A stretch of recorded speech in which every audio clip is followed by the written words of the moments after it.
I'm Davy. I'm awesome.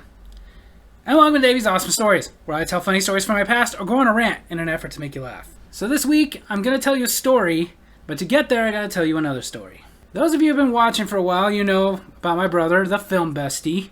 You also know that he's obnoxious. He likes breasts and beer. Beers! But growing up, he was always obnoxious.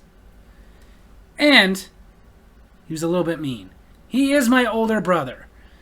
And like all younger brothers, I have the same nickname that every younger brother has for their older brothers. And it's Jerk. Because all older brothers are jerks. They're mean to their little brothers for simply existing. And there's a story of his meanness that he brought up to me last time we saw each other. And because of this, I'm going to get my revenge and tell a story about him. I was 9 years old. He was about to turn 11. And we were spending the last couple of weeks of our summer with my aunt and uncle who worked at a summer camp up in Big Bear, California. And we kind of made friends with this one kid whose parents also worked at the summer camp and lived there. While we were playing with him at his house, he and my brother decided to trick me into believing that there was a bear. At first I didn't believe it. I was like, you guys are messing with me. But one, I was 9 years old. And two, when you repeat it enough, people start to believe you. So I started believing there was a bear. Now, you may be like, why didn't you just go inside? I tried. Very common practice when I was a kid. Parents would lock their kids outside and tell them go play outside. His mom had done that to him and us because he had a baby sister who was upstairs taking a nap, and she didn't want us in there waking her up. But I was convinced that there was a bear coming, so I was freaking out, pounding on the door, screaming for her, please let us inside, there is a bear. At one point, this boy's mom sticks her head out the window from the second story and tells us, Hey, the baby is sleeping. I don't want you guys inside playing and waking her up. But again, I'm 9 years old. I'm scared to death because I think there's a bear coming. So I'm not relenting. I'm screaming. There's a bear. Let us inside. There's a bear. Let us inside. I don't want to die.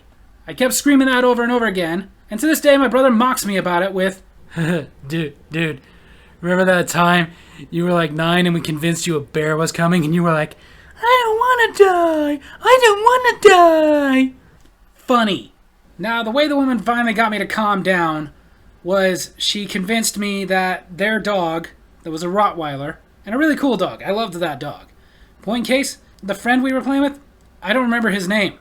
The dog's name, it was Carly. I remember it. But she convinced me that that dog fights off and kills bears all the time. I was 9 years old and I was young and dumb enough to believe that.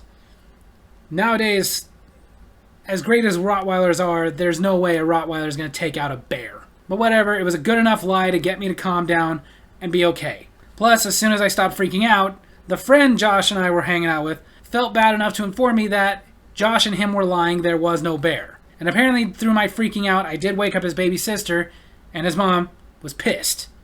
But he got in trouble for it. But the point of this is the other day, my brother and I were sitting around, we're talking, we're reminiscing. He brings up this story, and I'm like, dude, I was 9 years old, and you guys convinced me that there was a bear coming. I was scared.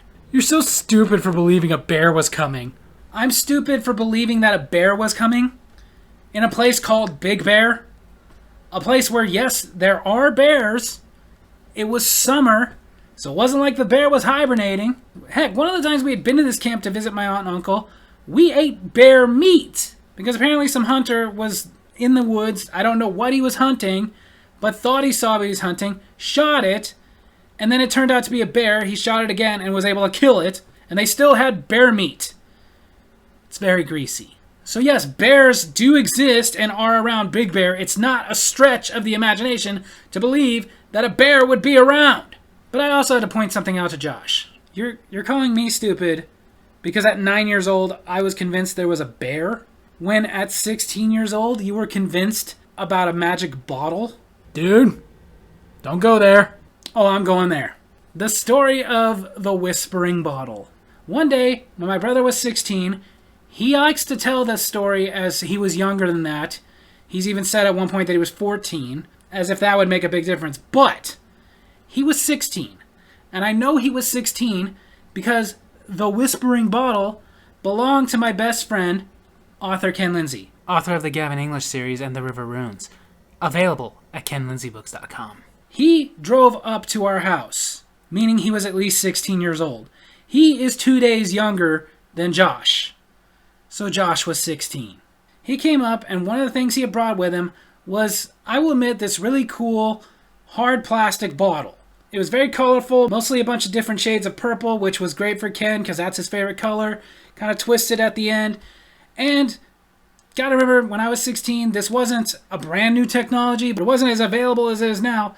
It was a bottle that all by itself, you filled it up, you put it in the fridge, and it was meant to keep your drink colder longer. Before that, the only kind of things they had that could do that, it was a bottle that had that foam thing that went on it. This all by itself. So it was pretty cool.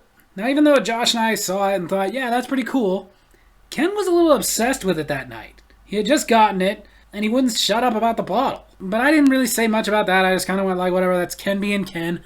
But my brother at one point went, okay, dude, shut up about the bottle. I mean, it's cool and everything, but it's just a bottle. To which Ken replied, Josh, it's not just a bottle. It's a magic bottle. No, it's not. It is. I'll show you. Now for this, we're going to have to suspend disbelief a little bit. I don't have that bottle. In fact, I don't even think Ken still has that bottle. I don't have a bottle as fancy as that. But the bottle itself, like I said, it kind of twisted and rolled around to the end. And at the top of it, it didn't have a huge opening. It was enough for you to pour something down it, but not really that big. So you could actually cover it with basically your thumb.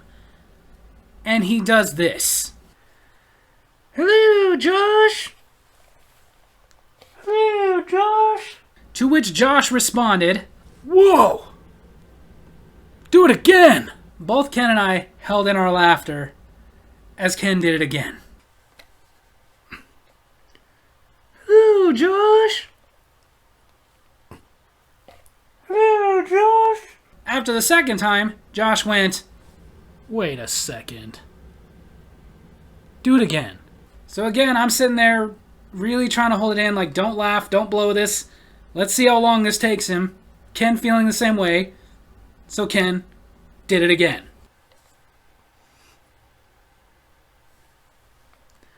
Hello, Josh. Hello, Josh. That was the moment Josh finally went, is this crap? And both Ken and I let out our laughter. Because we could not believe that he actually bought it for a second. Years later, Ken and I were talking about it. We were telling the story to his ex-wife. And even Ken had said, the first time he did it, he didn't expect Josh to buy it. He thought Josh was going to have a reaction like, really, dude, come on. But instead got, whoa, do it again. So basically, Josh thought it was real the first time, suspected it might not be the second time, and figured it out the third time. It took him 3 times to figure out, yes, it was crap.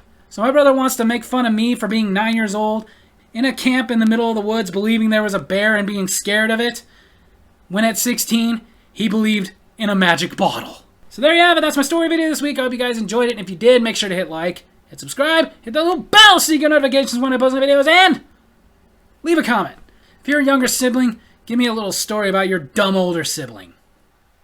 Love you guys.